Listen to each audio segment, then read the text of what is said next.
ప్రయత్నం చేద్దాం. Thank you very much Sudhakar Sharma గారు. ప్రస్తుతం ఒకసారి మరి కాంగ్రెస్ నాయకులైనటువంటి గంధం రాములు గారి దగ్గర వెళ్దాం. గంధం రాములు గారు, ప్రస్తుతానికైతే ఈ రోజు వరకు ఏడాదిన్నర పాటు డిలే చేసుకుంటూ వచ్చిన కాంగ్రెస్ ప్రభుత్వం ఈరోజు ఎన్నికలలో విధిలేనిక ఇప్పుడు ఏదైతే వారికి అవకాశం లేనట్టుగా హైకోర్టు చెప్పిన దాన్ని బట్టే వారు స్థానిక సంస్థల ఎన్నికలకు వెళ్తున్నారు.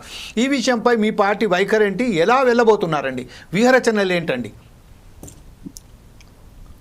ముందుగా ఫోర్ సైడ్ ప్రేక్షకులకు, సాంగ్లో ఉన్న పెద్దలకు, మీకు అందరికీ నమస్కారం అండి.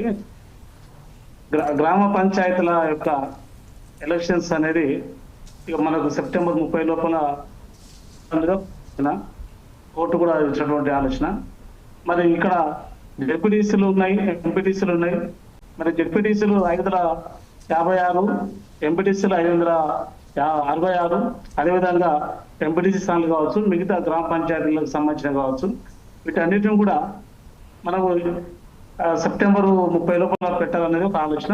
ఆ యుగంలో కూడా ఎన్నికల కమిషనే కావచ్చు, మరి ప్రభుత్వమే కావచ్చు, స్పష్టంగా ఈరోజు ముందుకెళ్తున్న పరిస్థితి.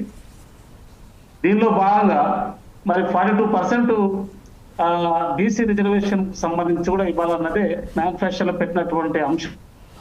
ఎక్కడైతే కామారెడ్డి 2023 నవంబరు మరి సార్వత్రిక అసెంబ్లీ ఎన్నికలలో మరి కేంద్ర కాంగ్రెస్ పార్టీ కావచ్చు, మరి రాష్ట్ర కాంగ్రెస్ పార్టీ కావచ్చు, పెట్టిన మేనిఫెస్టోలో పెట్టినటువంటి 42% బీసీలకు ఇవ్వాలనేది ఒక పెద్ద లక్ష్యం. అది దేశంలో ఎక్కలేనటువంటి ఒక ఆలోచన విధానం.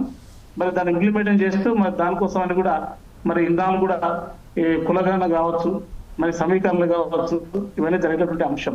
కాబట్టి ఇచ్చిన మాట ప్రకారం ఖచ్చితంగా ఏదైతే చెవేలిలో ఎలక్షన్ల ముందర మరి ఎస్సీ వర్గీకరణ చేస్తామని మాటిచ్చింది. కాబట్టి ఏపీసీలుగా మరి వర్గీకరణ జరపడం జరిగింది రాష్ట్రంలో.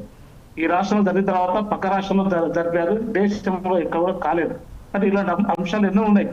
సన్నబియ్యం మరి అందరు తినాలి, సన్నబియ్యం పేదలకు గుడిసెకు అందాలి అన్నటువంటి ఆలోచనతో సన్నబియ్యం కావచ్చు, గ్యాసే కావచ్చు, 200 యూనిట్ల ఉచిత కరెంటే కావచ్చు, మరి వీటి అనేకటువంటి సంక్షేమ ఫలాలు అనేది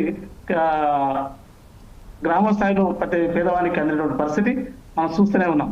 ఇవన్నీ కూడా సంక్షేమం ఒకవైపు అయితే, మరి అభివృద్ధి కోణాలు ఒకవైపు అయితే, ఇక మిగతా సంబంధించింది కూడా మరి ఏవైతే రైతులకే కావచ్చు, రైతు భరోసా లాంటివి కూడా మనం ఇచ్చినటువంటి దాఖలు. అంటే ఇట్లా అనేకంగా ఉన్నటువంటి ఏదైతే గత ప్రభుత్వం అప్పులు మాయం చేసి అప్పులు కుప్పలుగా పెట్టినా కూడా ఈరోజు బడ్జెట్ లేని పరిస్థితి ఉన్నా కూడా కింద మీద పడుతూ మరి ఉద్యోగస్తులకు ఈరోజు 1వ తారీఖు 2వ తారీఖే మరి ఉద్యోగస్తులకు మరి డబ్బులు వాడడం, అదే జీతాలు వాడడం, అదేవిధంగా పెన్షనర్స్ కూడా పెన్షన్స్ కూడా మరి పెన్షన్ వాడడం అనేది జరుగుతుంది. కాబట్టి గ్రామ స్థాయిలో ఈరోజు బలంగా ఉన్నటువంటి కాంగ్రెస్ పార్టీ, గ్రామ స్థాయిలో ఉన్నటువంటి మా నాయకత్వమే కావచ్చు, గ్రామ స్థాయిలో ఉన్నటువంటి మరి క్యాడర్ అద్భుతంగా పనిచేస్తున్న సందర్భంలో మేము పూర్తిగా సంపూర్ణంగా క్యాడర్ మొత్తం కూడా మరి సంసిద్ధమయ్యి రేపు జరిగేటటువంటి ఎన్నికలలో ఖచ్చితంగా మేము 31 జడ్పీ స్థానాలకు గెలిచేటువంటి ఆలోచన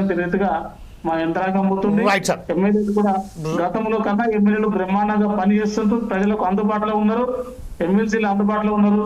మంత్రులు కూడా ఎప్పటికప్పుడు సమీకరణ చేసుకుంటూ మంత్రులు అందరి మరొకసారి రాములు గారు మీ దగ్గరకు వస్తారండి. ప్రస్తుతం అయితే ఏదైతే ఉన్నదో గ్రామ